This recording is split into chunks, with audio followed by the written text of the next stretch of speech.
Welcome back to Gin Reviews from South Florida. Tonight we're going to go back to France and we're going to be reviewing this gin here, which is called 12 Gin Distilled in Provence.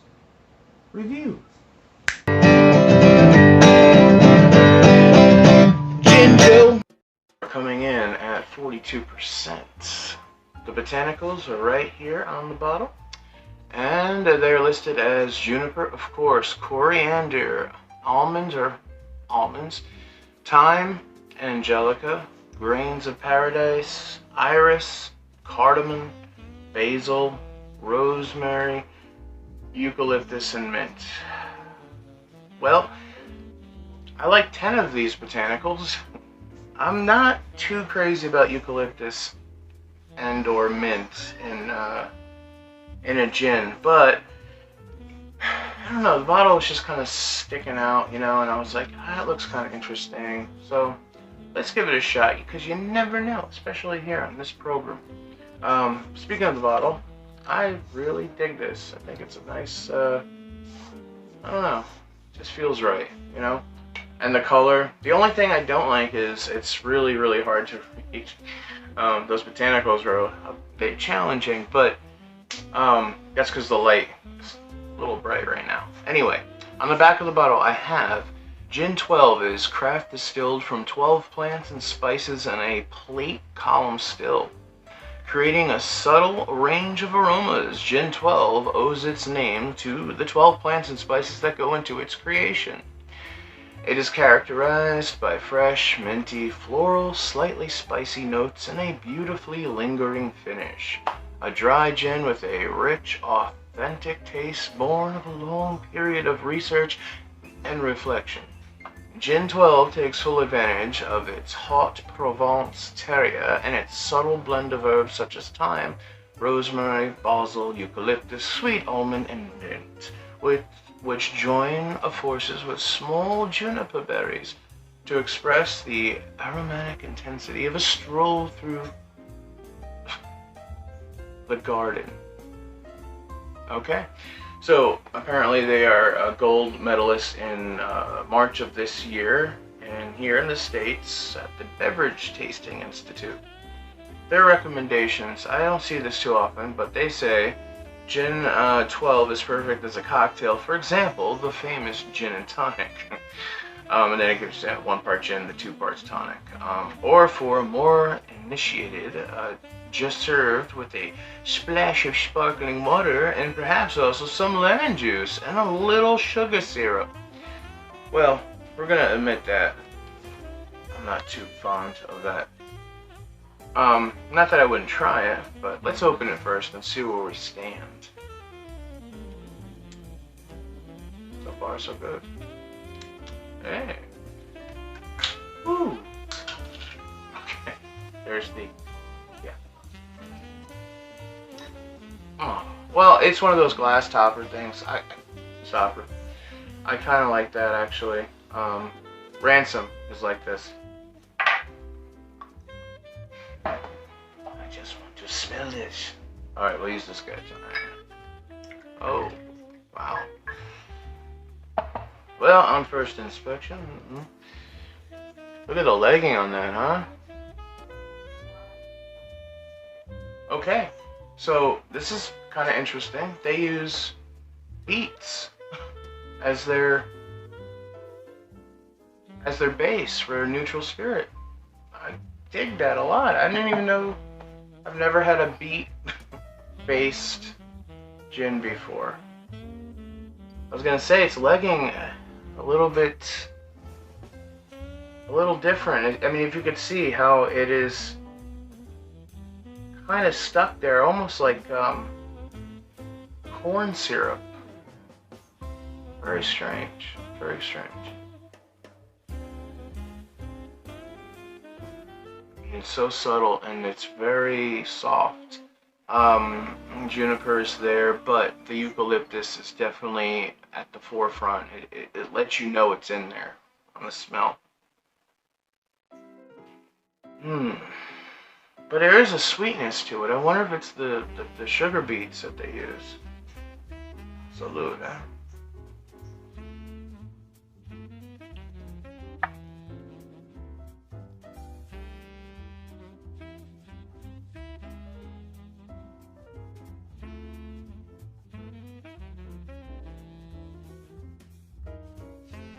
Nice.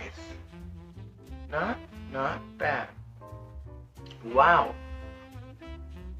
For 42%, that's a healthy burn. I would think though the beet base would have something to do with that too. It is different. I could taste it's something different on the back end of the actual viscosity, and I could taste that it's not corn. I mean, very cool. Oh, now the other notes on it. Well, the mint and the eucalyptus, they're there. You can't get around it. They're not so powerful though. Like, they're not overtaking the whole aspect of this gin. Not in any means. I really like the herbs, the fresh herbs, like the basil and the iris in there, and the cardamom, of course, rosemary, thyme. Yeah, it is like a garden. It's a garden gin. It's not bad at all. I think we're gonna just do a like a GinJoe gin and tonic tonight, and then I definitely want to try a martini at some point, because I think the eucalyptus and mint is just low enough to make the other like heavier botanicals shine. The goblet tonight, and we're gonna use this guy. I'm going heavy on this pour. I want 2.5 ounce short. Ooh. So they suggested like a 2-to-1 ratio. I'm gonna try it. But look, there's one, and there's two. And I'll cap that because you know I'm gonna drink another one. All right, and to make it a true GinJoe GNT. Look at that, huh? Gorgeous pink lady grapefruit going in. Lemon, limes. So let me go try to fix that. I think I remedied that noise. Someone left the TV on in the other room. Don't you love it? All right, I'm gonna do a drop of Angostura Reggae. Reggae means regular. You all know that, right? And orange bitters. Oh, don't mind if I do. Give it one of those quick stirs no one can see, right? And, wow, look at that, huh? The color on that gorgeous bastard of a bulbous cocktail.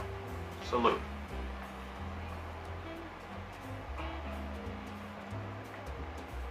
Yeah. You know what? The 2-to-1 is dead on. You want it a little gin heavy because it's perfect. It competes with all the citrus, it competes with the bitters, it's holding up on its own. The juniper is definitely there. I taste that above now, more so than the eucalyptus and the mint.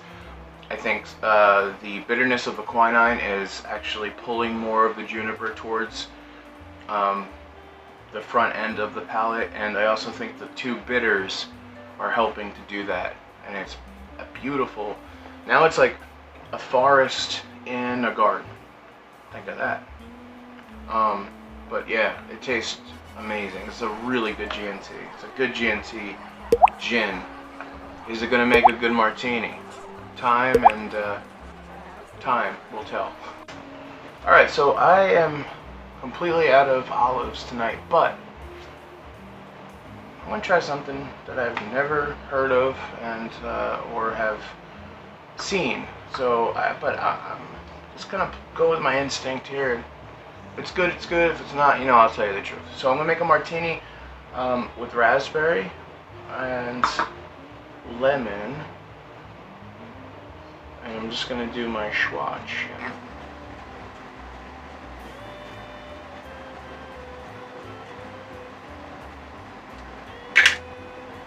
And then just, you know, express. Look at all the oils around it. So in my mixer here, I have 2 ice cubes. We're gonna go 2.5 for gin.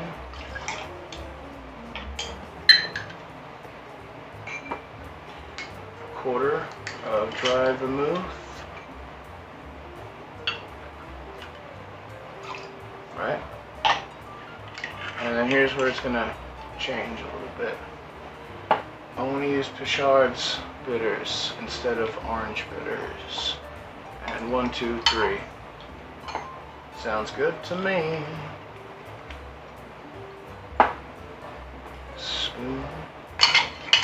Standard stir, you know, 50 times or so. I love doing it like this.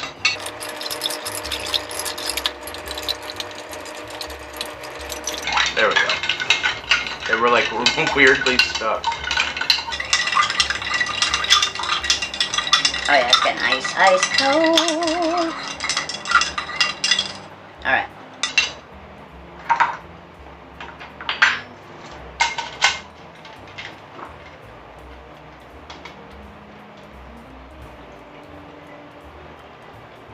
So I'm expecting this to be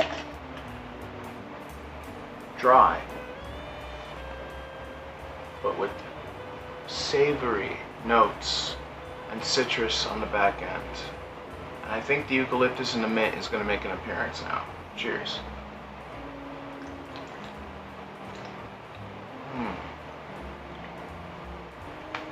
You know what's great about this cocktail? For those that cannot have sugar, there's hardly any sugar in this martini.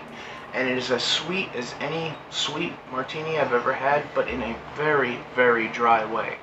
The sweetness is actually beautiful because it's savory. The thyme, the rosemary, the basil, the coriander, and the angelica. Those herbs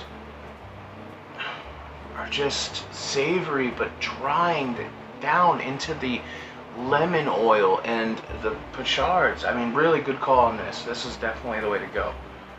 So the sweetness would be from this and the lemon, obviously.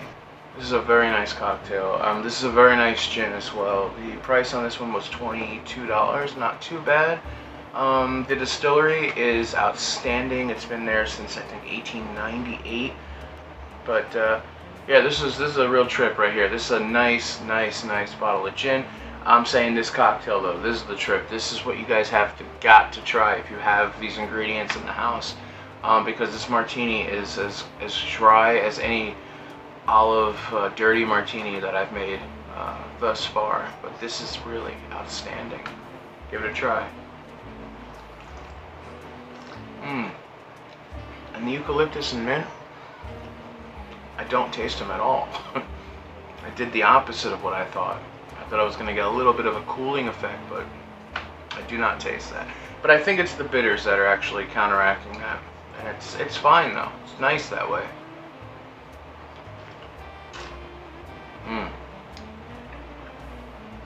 In the sake of time, I'm going to try one of my raspberries now and see if they're boozy. I want a little booze in there.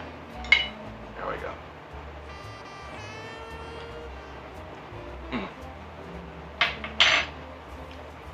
Oh my goodness. Oh my gosh. Sorry, I've been around kids. God damn, this is good. No, seriously. Yeah, I'm not one to pat myself on my own back that often, but this is good. Try it. Especially you bartenders out there. Give it a whirl. On the higher end craft cocktail bars out there in the world, try it.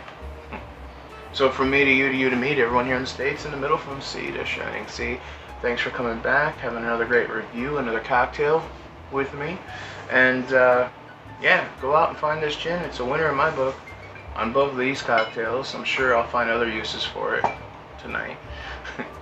Until the next one, good night, goodbye, good day, you bastards. See ya.